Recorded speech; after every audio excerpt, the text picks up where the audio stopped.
What was going through your mind? Was that a play called by your coach, or was that Kurt on his own? No, we pretty much, once we got the 2 outs, we got communication that if we got in a position we need to do it, we're going to do it. And Kurt made it happen. Like, no doubt about it. Kurt's initial lead allowed him to do it, and the baseball player Kurt is allowed him to do it. Second time I've seen this happen. How many times have you seen? Oh, I've seen it. I've seen second, third, and home stolen 3 pitches to the end of the game. So it's been a while. It was like 1997. So, but I've seen it, and I've seen it in a summer league game, and the game got canceled in the second inning. There's got to be too much barking going on. Well, speaking of barking, after Jace's home run, a lot of barking going on. A lot of yeah. We that's not what we want to do. We want to play the game the right way. And Jace plays with a lot of emotion. We all know that. We love that about him. He probably got caught up in the moment a little bit, and I think right now he probably wishes he didn't do it. But at the same time, we'll learn from it and go on. 7 out of the first 7 runs were all by home run. You were struggling on getting players on base. 16 out of the first 17 after the 3 home runs were all outs. Is it not being able to find the right pitches, or was Texas just doing?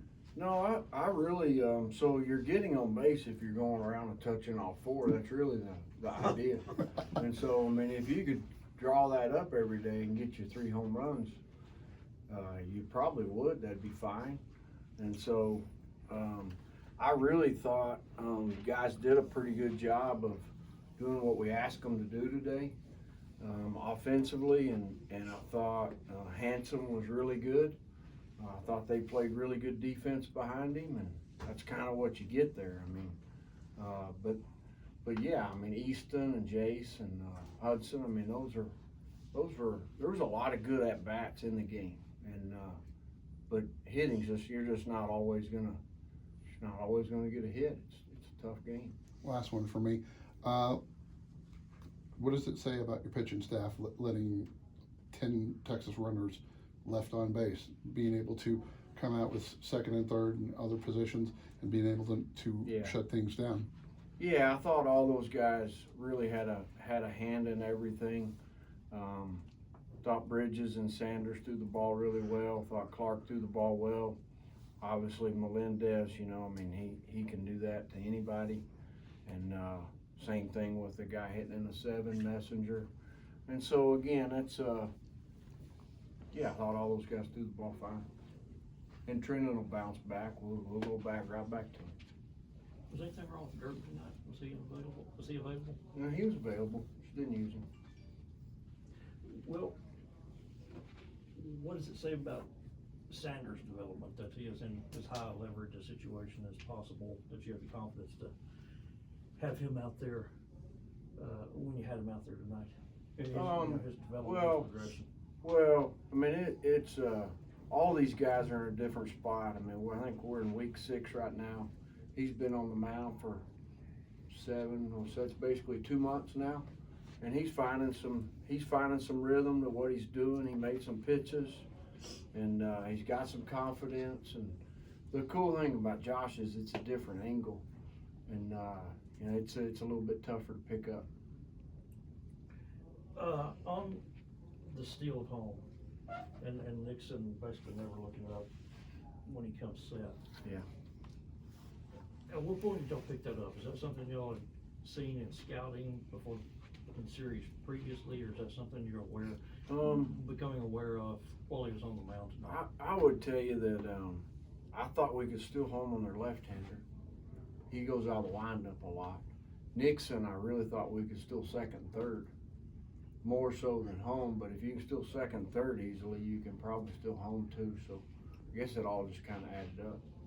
And as tough as he is, and with Dylan Carter at the plate, a speed guy, did you think of was a squeeze, put the ball in play, make them field it and throw you out somewhere? Well, Is that there's a 2 outs. possibility? There's 2 outs. Right.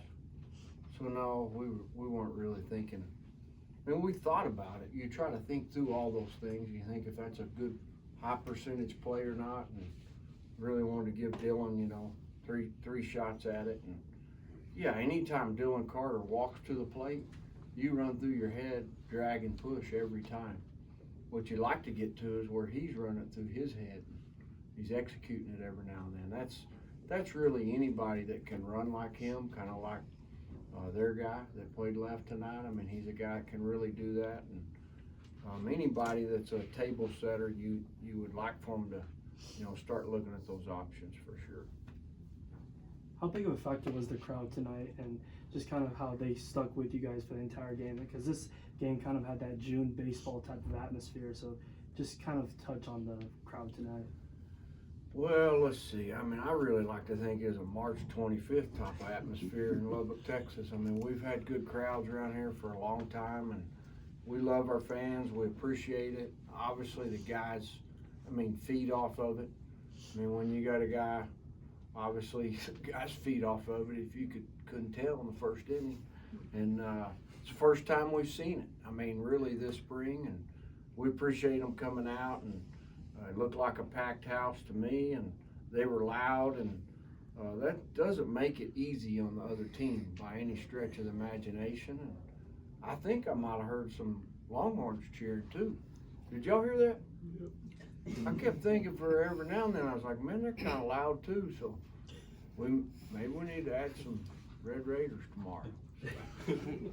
I mean, they were loud enough where I was like, wait a minute, what's going on there? So good for them. I mean, it's good. It's good for both teams to play in that type of environment. I mean, both teams should grow from that. Prior to the game, first pitch, Tim Siegel, just your emotions when you saw him out there? Yeah, I mean, it's really hard for Tim, I know, and, you know, him and Luke, you know, they were baseball guys, are baseball guys, and so no, it obviously, you know, you don't wish that upon anybody, and but it's something that we wanted to recognize, and glad he got to do it. All right, thank you, Coach.